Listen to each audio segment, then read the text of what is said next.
Falinha aí, pessoal, tudo bem com vocês? Então, mais uma aula de história, dando continuidade àquela sessão ali da unidade 6. Já vimos sobre o conteúdo sobre o tema 1, tema 2, e agora nessa aula nós vamos falar sobre o tema 3 e o tema 4, ainda sobre o tema, né, a temática conteúdo de Roma na Antiguidade, tá? Unidade 6.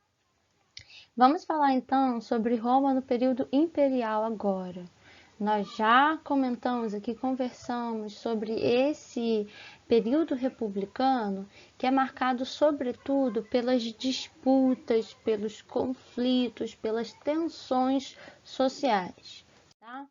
Então, essas tensões sociais, elas vão ter desdobramentos, né? Vai gerar ali um desequilíbrio. Então, esse período republicano, ele é marcado por expansão territorial, ele é marcado por um processo de urbanização, migração de pessoas do campo para as cidades, é um momento de expansão das fronteiras de Roma, né, no período republicano, e nós temos aqui a importância ainda muito grande do Senado, e outra instituição importantíssima era o Exército, né? Dentro desse contexto, os generais romanos, eles adquiriram cada vez mais importância nessa sociedade, né? Então, por que o exército tinha grande importância nesse período? Simples, porque era um momento de expansão territorial. E essa expansão territorial era feita não apenas por meio de acordos políticos, mas principalmente por meio do uso da violência, da guerra, de confrontos armados diretos. Então, nós temos aqui a importância do exército com as constantes guerras de conquista, né? O exército romano foi adquirindo uma importância cada vez maior, foi se fortalecendo politicamente e também passou por um processo de profissionalização, que mudou um pouquinho a forma como ele se organizava, a relação dos soldados ali com seus generais. Então tem uma mudança, né, muito grande com essa importância da guerra, né? E com ali a mudança de alguns aspectos dentro do exército romano em virtude dessa profissionalização. Por quê? Os soldados, então, eles passaram a se alistar de maneira voluntária e aí a receber salário, né? E aí, dentro desse contexto, coloquei aqui ó, um capacete romano, né? Que era toda uma estratégia, existia ali uma estratégia para amedrontar os adversários, né? Então, nós temos ali, voltando à questão do exército romano, você tem a profissionalização que vai tornar esses soldados mais leais aos seus generais, né? Ele está agora indo por vontade própria.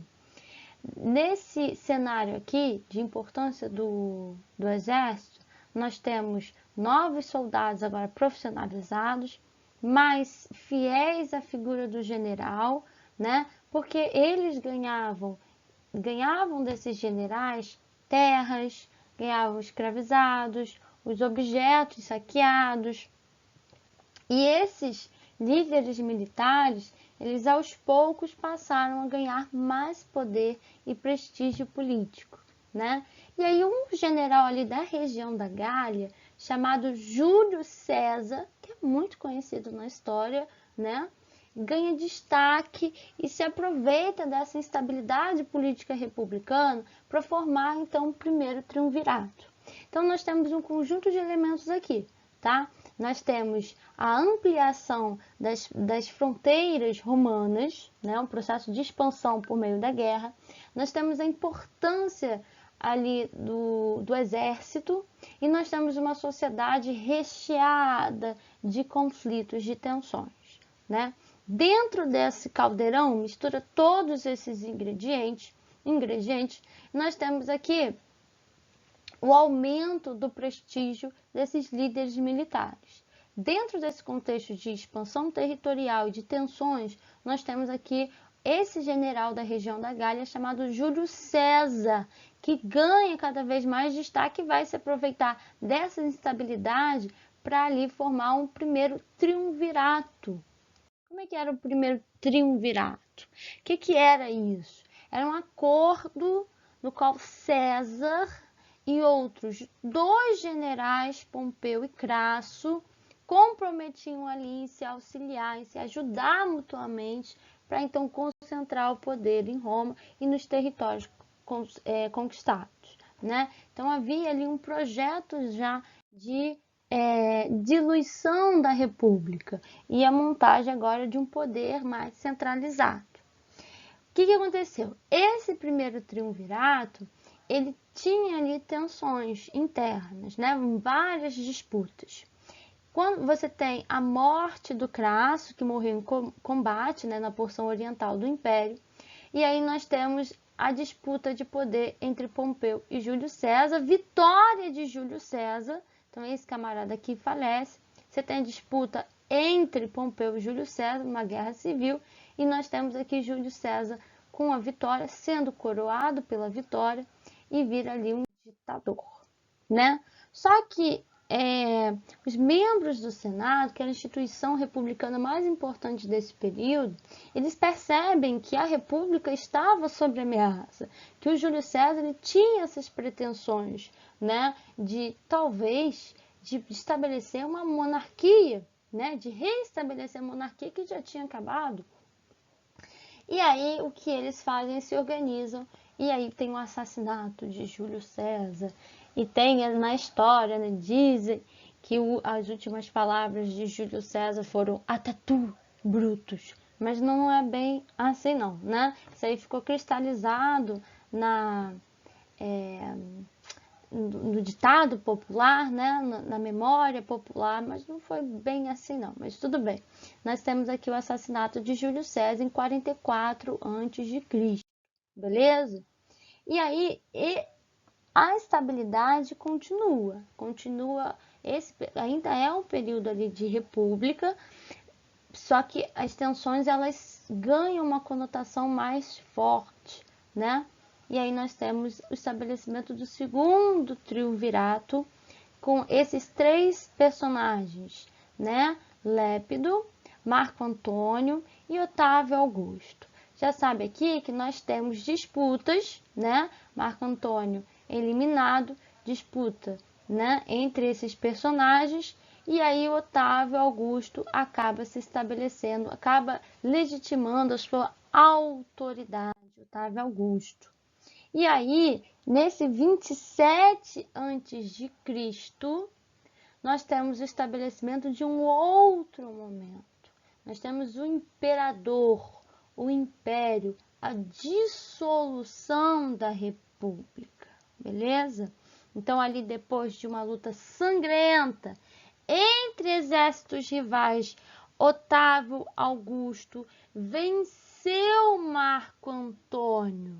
Então, havia disputa dentro desse triunvirato, a rivalidade entre Otávio Augusto e Marco Antônio, com uma história ali cheia, né, de pormenores, várias lendas, histórias de romance envolvendo Cleópatra, mas enfim, se eu falar aqui vai ficar eterno esse vídeo, né? Então vamos concentrar aqui no que é interessante, que é importante pra gente. Então nós temos ali a disputa nesse segundo triunvirato, com a vitória de Otávio Augusto sobre Marco Antônio. Nós temos o fim, então, da República e o início de um novo momento, um momento ali do Império Romano em 27 a.C., com a figura de um imperador, beleza? O Senado continua existindo, só que agora ele vai ser subordinado ao imperador, ok? E o Império Romano vai se estender de 27 a.C. até 476, né? Otávio Augusto, enquanto imperador, o governo, né, marcou o início da chamada Pax Romana, que é algo muito importante. Por quê? Nós temos aqui a diminuição dessas expedições, né, para fazer guerra. Então, as fronteiras elas passam a se estabilizar. O projeto expansionista ele dá uma estacionada, beleza? Então, o projeto ali da Pax Romana, da paz romana, com a estabilização das fronteiras, com aperfeiçoamento administrativo das províncias, com crescimento das atividades comerciais, com processo de urbanização e construção de edifícios públicos e a ampliação da cidadania romana às elites dessas províncias que participavam do Império Romano. Beleza? E aí nós temos aqui Império Romano, organização política, né? O Senado continua existindo, mas agora ele vai estar subordinado às ordens do imperador. O imperador ele tem mais poder político do que o Senado. Ele se sobrepõe ao Senado. Beleza? Ok? Então vamos lá. Nós temos aqui esse momento do Império Romano, que já é gigantesco, mas com uma estabilização das suas fronteiras. Beleza? Eles dão uma parada ali e agora a concentração é você manter o seu território. Só que isso demandava muito investimento, né? Porque você tem que ali sempre renovar, restabelecer as estradas públicas, o sistema administrativo. Então é algo ali que demanda um pouco de investimento, de atenção, né? Então nós temos aqui a grande extensão do Império Romano gigantesco, né? Aqui o norte do continente africano, nós temos aqui a região, né, do que a gente denomina de Europa, Ásia, né, menor, Oriente Próximo, digamos assim. Então a expansão romana aqui, ó, durante a monarquia, né? Durante a república, um pouquinho mais claro, beleza? Aqui, ó, monarquia aqui, mais claro, né? República. Temos aqui durante o Império e aqui território conquistado por Trajano. Beleza. Temos o processo de romanização cultural, que isso é muito importante também, porque a cultura romana, ela se estendeu por várias regiões. Ela entrou em contato com outras culturas, né? Então, esse império que era gigantesco, ele deixou a sua marca nessas regiões, se traduzindo em arquitetura, nas leis, artes, nos costumes dos povos, tá erradinho aqui, ó, nos costumes, né? Mas ao mesmo tempo, esses romanos, a cultura romana, também foi influenciado pelas demais. Então é sempre uma troca, né? Então nós temos aqui essas características do modo de vida romano, chamado de romanização cultural. Então nós temos ali diferentes conjuntos arquitetônicos com estilo romano em diferentes partes, porções desse império, beleza? E aí nós temos influências outras, né, de outros locais da cultura romana. Eles absorveram diversos elementos desses povos dominados, sobretudo no que diz respeito à religião, muito influenciado pela tradição etrusca, né? Aquele culto dos antepassados aos deuses da cidade.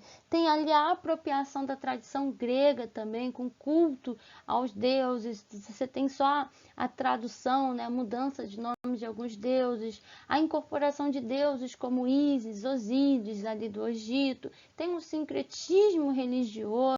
Então tem essa tradução, essa conversa entre culturas, né?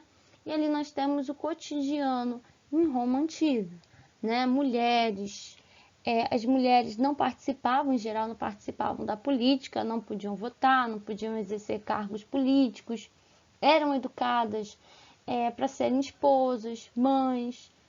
Havia também uma desigualdade entre mulheres, né, das classes mais abastadas e mulheres plebeias. Então as patrícias, as famílias patrícias recebiam ali uma certa instrução, os meninos também das camadas altas continuavam o estudo. Então era uma sociedade ali com hierarquias, com diferenciações, né? Aspectos culturais, nós temos influência grega, né, do helenismo, temos esculturas, a questão do direito romano, literatura, arquitetura, são diversos conjuntos arquitetônicos, filosofia também fundamental. Então nós temos, né, no Brasil, né, em virtude da colonização portuguesa, nós temos diversos elementos, diversas heranças dessa Roma antiga, mas também não só de Roma, outros também, né? Então nós temos aqui a civilização romana, né? Um território extraordinariamente grande, né? Amplo. E nós temos aqui outro elemento muito importante da gente entender o surgimento do cristianismo, né? Que ali, dentre esse período ali, nesse período que nós estamos estudando, tem o surgimento do cristianismo, certo? E ele vai surgir dentro desse contexto, né? Tradição judaica de crença na vinda de um Messias para a Terra, então está ali vinculado ao judaísmo, essa crença de que um Messias salvaria a todos, né, os pecadores, que viria para pacificar a humanidade, né? E aí nós temos um personagem histórico, que é um personagem religioso também, mas nesse caso aqui nós vamos falar do personagem histórico, né? Que levando em consideração as fontes históricas, né? Que nasceu há 2000 anos em Belém, uma cidade de província romana da Judéia, que atualmente é a Palestina, durante ali o governo de Otávio Augusto, tá? E dentro desse governo de Otávio Augusto, no período do Império, nós temos ali a crença em um único Deus, a crença ao amor ao próximo, compaixão, humildade. Então, um conjunto de valores que chocava, né, com o que estava posto ali em Roma, né, no Império Romano, no qual você tem ali o culto ao imperador como se fosse um deus. Beleza, gente? Então, nós temos aqui vários elementos dentro desse Império Romano que se juntam para levar um cenário de crise. Na República era um cenário de crise, né? Com várias tensões sociais. Aí você tem ali o fortalecimento do exército, o fortalecimento dos generais, que acabam concentrando o poder nas suas mãos. Beleza? Ok. E aí, dentro desse Império Romano agora, com a presença de um imperador, nós temos um outro cenário, 27, né, antes de Cristo. Nós temos aqui a crise do Império Romano. O que nós temos aqui no Império Romano? Século 3 ao século 4. Nós temos ali conflitos internos no exército, né, disputas militares. Nós temos uma crise escravista. Por quê? Isso é decorrência daquela estratégia da Pax Romana. Então, você agora estabiliza as fronteiras, mas não está entrando mais escravos. Porque a principal fonte de mão de obra era essa expansão territorial. Porque lá atrás, na República, eles conseguiram acabar com o quê? Com a escravização por dívidas. Então, a principal forma de você fornecer escravos era por meio da guerra, certo? Só que agora você está limitando essa atividade, né, de violência, de expansão do território. Agora, então, nós temos o quê? Falta de mão de obra escrava. Em virtude dessa o fim da expansão e das guerras de conquista. Beleza? Nós temos aqui crise econômica, então, decorrente dessa crise escravista no campo e na cidade. Nós temos ali corrupção dos costumes e outro elemento muito importante é o crescimento do cristianismo, que vai questionar esse escravismo e vai questionar até a autoridade do imperador, ok? E, ao mesmo tempo, para coroar todo esse cenário muito tenso, nós temos uma série de invasões ou entradas de populações que a gente chama de germânicas, mas que eram chamadas à época de bárbaros. Por que bárbaros? Porque falavam tal de barbar, não falavam latim, ok? Então, nós temos aqui essa entrada dos povos germânicos, tem que ser muito cuidadoso em relação é essa terminologia aqui, invasões bárbaras, né? Porque ela traz ali uma certa conotação negativa. Mas nós temos entrada de muitos e muitos povos, né? Com novos hábitos, costumes, que se misturam à cultura latina, né? Alguns vão entrar de forma pacífica, mas sempre gerando uma mudança, né? Uma incorporação de novos costumes, novos hábitos, novas crenças, mas tem também um cenário ali de violência, de invasão, né? E aí nós temos a crise do Império Romano.